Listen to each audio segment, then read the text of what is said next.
नमस्कार, daily diary news में आप सभी का स्वागत है।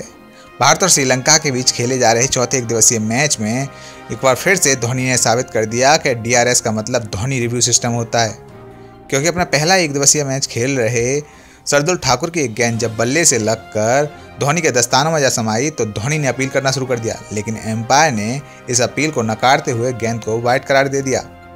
लेकिन धोनी ने तभी कप्तान विराट कोहली से कहा कि आवाज़ तो आई है, डीआरएस ले ले। इसके बाद एम्पायर को डीआरएस के तहत अपना निर्णय बदलना पड़ा और बल्लेबाज दिग्वेला को आउट करार देना पड़ा, जिससे एक बार फिर से साबित हो गया कि धोनी एक संकट मोचन की भूमिका में टीम इंडिया का नेतृत्व कर रहे हैं। अगर आपको भी धोनी पसंद हो तो इस वीडियो को ज़रूर लाइक करें, क्योंकि धोनी वाकई में महान धोनी हैं।